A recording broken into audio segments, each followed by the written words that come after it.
Eccoci di nuovo in diretta con i nostri amici battipista. Quest'oggi parleremo di dimensioni e pesi del gatto delle nevi e dei suoi attrezzi. Per iniziare, magari una parte un po' più coinvolgente, vi faccio dare un'occhiata in cabina, notare con sedili Recaro, spettacolo, cabina del Lightwolf che ha posto di guida centrale. Abbiamo la parte destra con la console dei tasti che comandano le luci, il clacson, le frecce. Il gatto vi sembra strano, ma le frecce, dispositivi di spanamento dei vetri, le orecchie della fresa che poi vedremo cosa sono, la regolazione delle sospensioni per l'altezza del carro da terra, questo lo vedremo insieme in un video dedicato. Lì abbiamo uno schermino tramite il quale possiamo navigare in varie funzioni e vedere parametri di funzionamento del gatto. Qui abbiamo il joystick che in questo caso è uno solo ed è responsabile di comandare la lama anteriore e la fresa posteriore. Qua abbiamo il pedale dell'acceleratore, il bracciolo di sinistra comanda la trazione dei cingoli. Questi qua sono due pomelli, il pomello di destra è dedicato al cingolo di destra, il pomello di sinistra è dedicato al cingolo di sinistra. Questi qua sono i comandi del vericello. Questo qui è il freno di stazionamento del gatto. Qua sopra abbiamo la radio, questo qui è il faro di ricerca. Vi faccio vedere da fuori qual è abbiamo impianto di aerazione con le varie ventole. Il sedile del guidatore è molleggiato come quello dei camion. Abbiamo iniziato il video dicendo che oggi parlavamo di dimensioni e pesi e abbiamo fatto la descrizione della cabina. Grande Lorenzo, non abbiamo capito una mazza. Il faro di ricerca è quel faretto tondo lì sopra che è orientabile al gattista come meglio preferisce, se ha bisogno di controllare, di puntare qualcosa lungo la pista o ai bordi della pista mentre lavora di notte. È molto comodo, devo dire. I gatti, essendo macchine operatrici, sono tutte dotate di lampeggianti arancioni, come i trattori per intenderci, e anch'essi fanno parte del corredo di luci che equipaggia un mezzo battipista. Ha dei fari molto potenti perché lavorando principalmente di notte devono illuminare praticamente a giorno la pista sia davanti che dietro, in modo che l'operatore abbia una panoramica abbastanza chiara di che cosa c'è, che cosa sta succedendo intorno al gatto e anche la possibilità di vedere come sta svolgendo il suo lavoro. Per parlare di dimensioni andiamo a trovare il nonno, bellissimo di estetica, il 280 per quanto mi riguarda. Le dimensioni dei battipista, per chi ha avuto occasione di vederli da vicino, sono decisamente grossi, imponenti. Incominciamo dalla larghezza, senza cingoli, quindi solo del corpo vettura, sono di circa 2,5 metri, quindi un pochino più larghi di una macchina, ma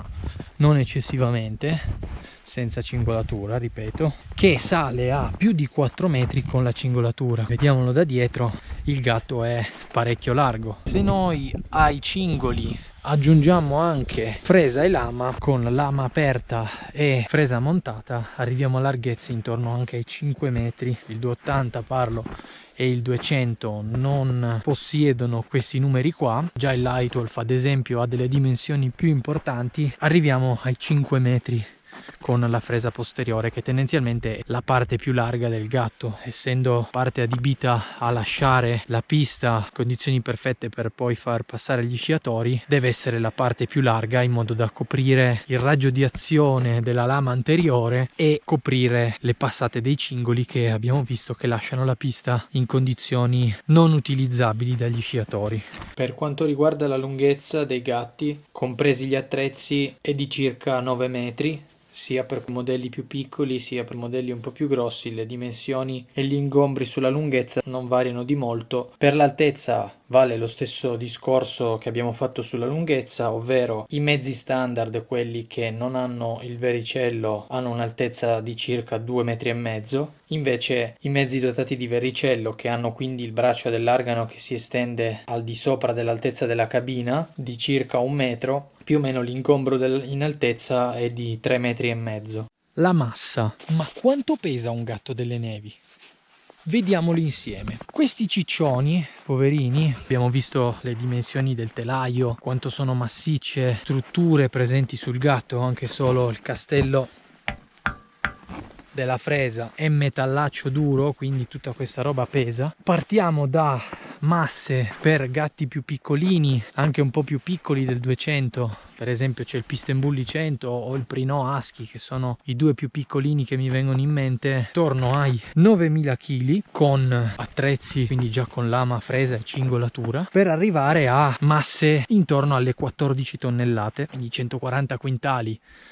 Sono parecchi se pensate che si devono arrampicare su pendii molto ripidi come quello là, per esempio, che infatti si fa solo con il vericello, perché gli altri gatti farebbero una gran fatica e la fatica si tradurrebbe in lasciare una pista insciabile o non presentabile al pubblico. Dicevamo 14 tonnellate sono parecchie. Per rendere l'idea, una macchina come la Fiat Panda, ne prendete 10 assieme e viene fuori uno di questi qua. Il Lightwolf prima serie non è così pesante, pesa qualcosina di meno, però il Lightwolf nuovo, la sua attuale versione venduta oggigiorno, arriva a pesare 14 tonnellate. Per concludere diamo un accenno all'impianto elettrico, alimentato da due grosse batterie. Ne vedete una qua, una si trova dal lato di qua, l'altra si trova da quella parte lì. Sono due grosse batterie da 12 volt collegate in serie. Significa che i sistemi elettrici ed elettronici del Gatto delle Nevi lavorano a 24 volt, a differenza della macchina che lavora a 12. Queste due grosse batterie tendenzialmente hanno una capacità di circa 180-200 Ah con spunto a freddo sui 1000 Ah circa, anche perché dimensione, la cubatura dei motori che devono far partire, considerato che devono partire anche a temperature molto rigide, hanno bisogno di una potenza allo spunto molto elevata. Un accenno all'impianto elettrico l'abbiamo fatto, qua intanto sta diventando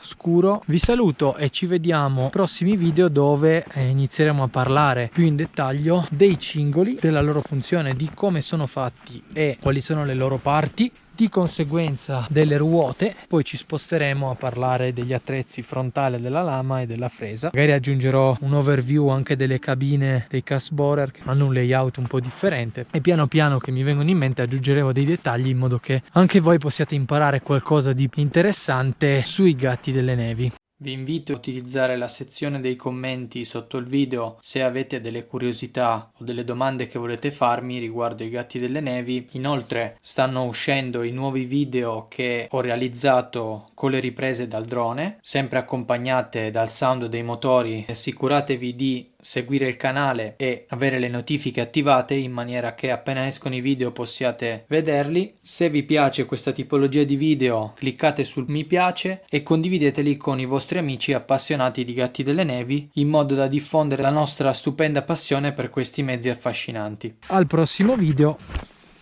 ciao!